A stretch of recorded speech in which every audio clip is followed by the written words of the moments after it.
All right, we'll roll. Just So like what am that. I doing here? I don't know. What do you want to do? All right. Well, so we are so excited to be hosting our third annual Poconos STR conference. Absolutely. This is, I guess, my third year here. Okay. And it seems to just grow, and grow. Yeah.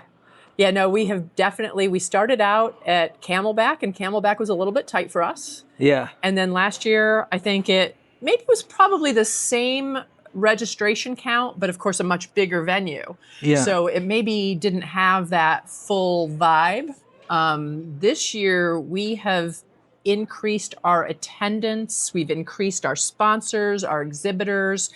It's a gangbuster growth this year, and we are fully utilizing the space here at this wonderful venue, Kalahari, and the vibe in the exhibit hall, the vibe in the session rooms is just tremendous. I really love the energy.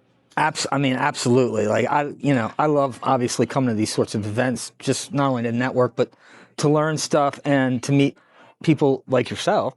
Like, what happens next year? I mean, is this big enough, or do you need to like expand over there? Yeah, so there are expansion possibilities here at this venue. There's multiple ballrooms that we are not currently utilizing. Right. I think what I want to do, and again, it's open. I'd like to have steady growth. And we're a small organization. There's 2 full-time people who work here, and I don't want to outrun my skis.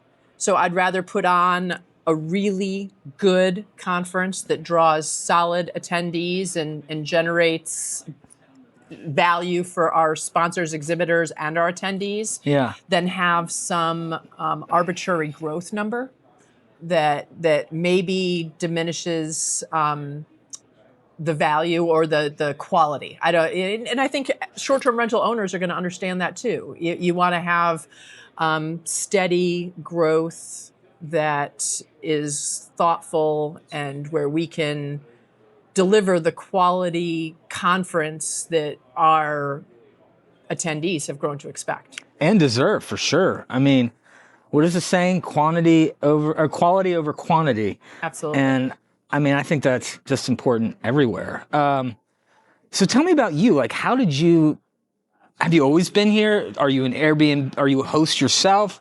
How did you get to where you're at now? This space. It's a wild story. So this is Rebecca Gallagher 3.0. Okay, so awesome. I had a career in corporate marketing in the oil industry. Okay. Then I had my second career was an innkeeper, a restaurant and wine bar owner, and a short-term rental owner.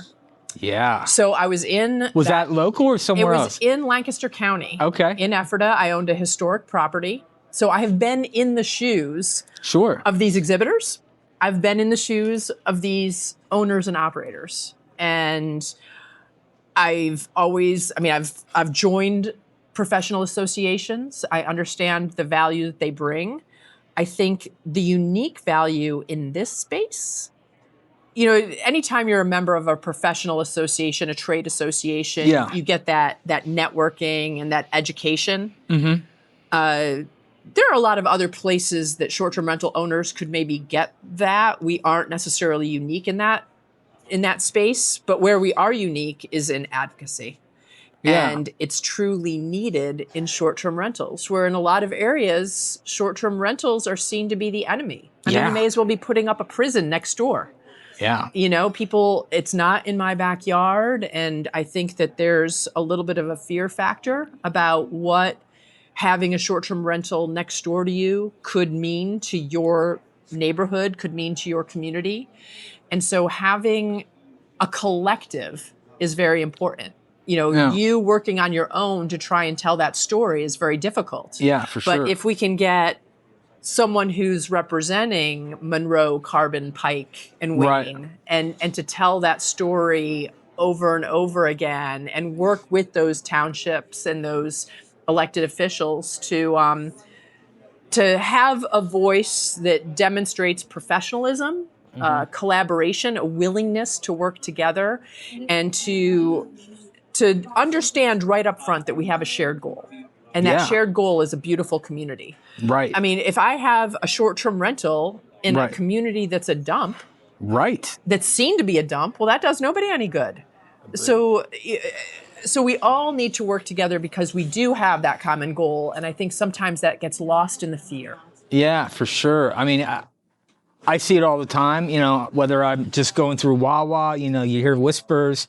Some people are excited about it. Some people, you know, some of the locals speak horrible things. And it's a shame that we all can't really understand one another better. And I see every point, obviously. And I think you guys, in terms of the advocacy, also educate, really, that you educate other homeowners or hosts of like how to do it in the right way, Right, without pissing people off. Yeah, exactly. It's super important. And I think sometimes too, what homeowners don't realize is one of the things they like about their neighborhood is that there's a local restaurant and a pizza place and a spa nearby.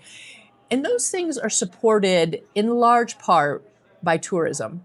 And if the short-term rentals in an area are shut down, there's just this law of unintended consequences that there's going to be a trickle down, and you just don't. There's a feeling that it's these big bad corporate entities that don't care about me. And when you walk into our room and you see these people, it's a retired school teacher who's trying to make a little extra money so that she can enjoy a week away in her own property every now and then.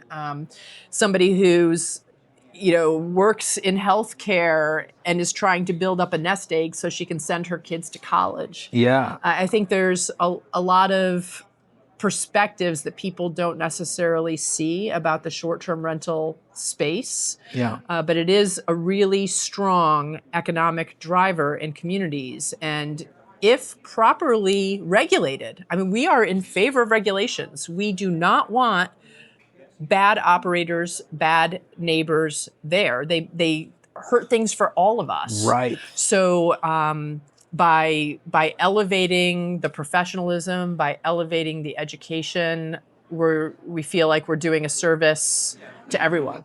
Yeah. So, I mean, Rebecca, listen, I get it. You're all over the place here today. You guys are doing a great job putting this show on.